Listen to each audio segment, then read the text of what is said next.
Ladies, you can eat your hearts out because I'm sitting next to the wonderful Sean Connery. Welcome to Good Day, Sean, and welcome to Flagstaff.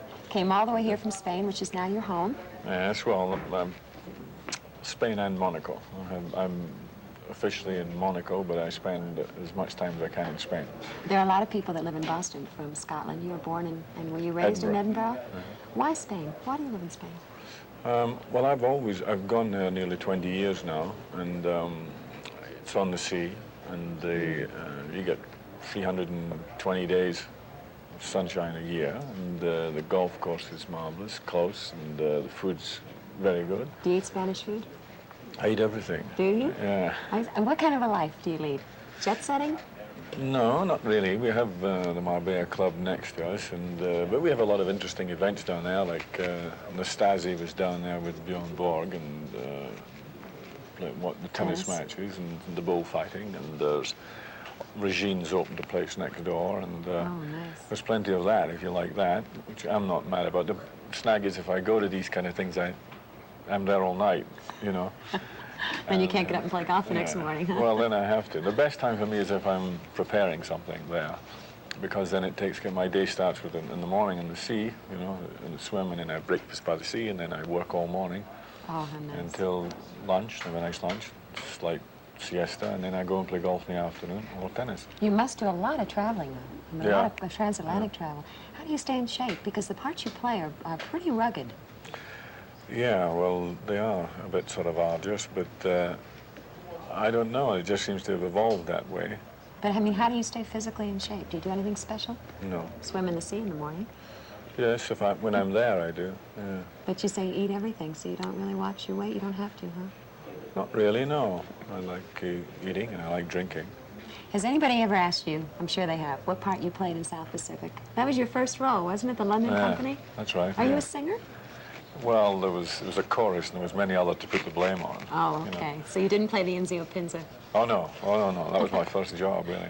No, I was just played a small part, and eventually I took over the role of Buzz Adams, which was a pilot that flies Emil de Beck out at the end. Yes. But that was a long time ago. It's about 27 years ago. Yeah, well, you don't look any the worse for wear. Did you decide then you wanted to do stage, or has film always been your love? No. I was 5-7 years in the theatre before I did anything on film. I did maybe 5 years of theatre before I did any television. I did some television in London and Canada, and then I did some films. Well, you know, we all know you as, I mean, to me, you are James Bond. There'll never be another like you. And Cubby Broccoli, who's a friend, was on the show a couple weeks ago, and he was telling us what I thought was a really neat story about Ian Fleming, the role of Dr. No, the play, or the movie script had been around for a long time, and that Ian personally chose you to play Bond. Yeah, that's right. He had the right of who could play and who couldn't play it, and he turned a few down, but it wasn't a monumental success story then. I mean, the picture cost $1 million. Yes. And it wasn't as, nobody knew how important it was eventually going to be. Did you have a feeling for it, that it would go on to become a... Nobody did. No? How do you feel now when you watch another Bond? How do you feel about the character? Or do you even take time to watch the other Bonds? Yes, I went in London to see Moonraker with Roger, and I think he's departed so much from any sort of credence and reality in that way, and for me it doesn't have the same, such a dependence on the effects, and there's no substance. Now, the movie Meteor play, there are many, many special effects that are really great. Do you think that it hurts an actor? Do you think the disaster will ever end up being the star of the movie rather than the actor? Well, I think you have to be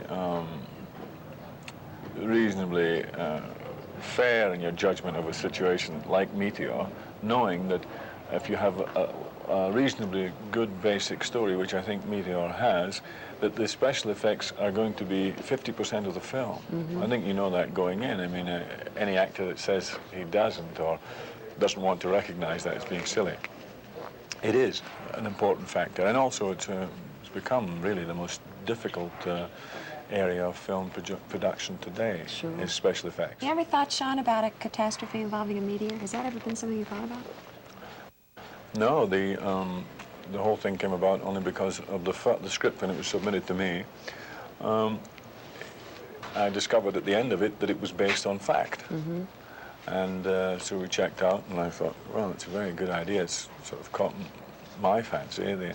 If the Institute of Technology at Massachusetts thought it was sufficiently important to do a whole survey and report on it.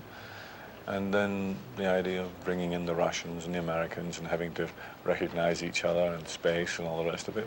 And then a semi-romance in there. That was the interesting thing to me, the way the Russians and the United States cooperated, the way our government handled it.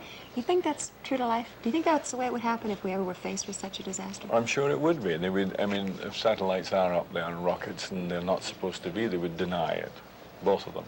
You think so? Until they were put into an obligatory situation where they couldn't deny it any further. And I think with the United Nations and possibly with the American system being what it is, it would force an issue because of the democratic scene.